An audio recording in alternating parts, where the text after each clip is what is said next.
10-year absence, the iconic MG car brand is back in Australia. Now owned by one of China's biggest manufacturers, the company is hoping to crack into the highly competitive small car market here. Sky News business reporter Nigel Freitas was at the launch. Cole Harper has a love of MG cars. He's owned several and has been a member of the car club for over 30 years. Well, they're old British cars, they're different. The wind blows through your hair.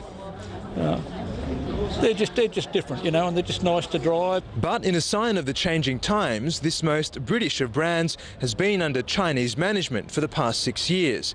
The Shanghai Motor Corporation, one of China's big four, now run the show, and they've decided to bring MG back into the Australian market for the first time since 2006.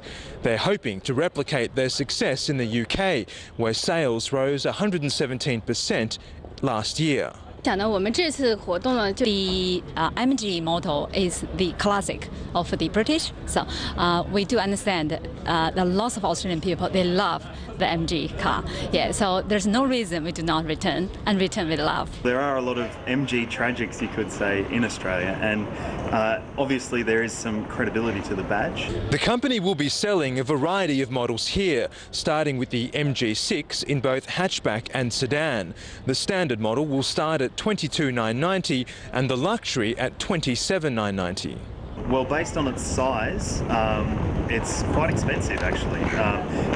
If I was to look at that car in the same sort of size segment as a Mazda 3 or a Hyundai i30, it's over those cars. Toyota Corolla, it's more than that car. So I was surprised that it's quite that high. Other vehicles, including an SUV, will soon follow. MG3 will followed by the end of this year. Yeah, and I think MG5 will be launched around next year. MG joins two other Chinese brands in the Australian market, Chery and Great Wall. Despite the GFC, over 1 million cars were sold here last year, but it is a highly contested market, over 70 brands competing for the consumer dollar.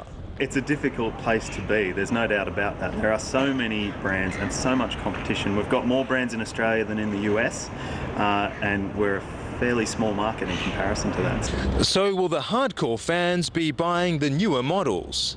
I'm always buying MGs. Yes, yeah, I've got 2 MGs at the moment, but yeah, we'll just see how they go. We may buy one in 12 months' time. It's like any new car, you sort of watch, see how it performs, but looking at them generally, I'd say yes, yeah. Eventually, a two-seater, yeah. It seems that wait and see is a preferred approach for auto journalists as well. I think it's going to be a tough road ahead for MG in Australia.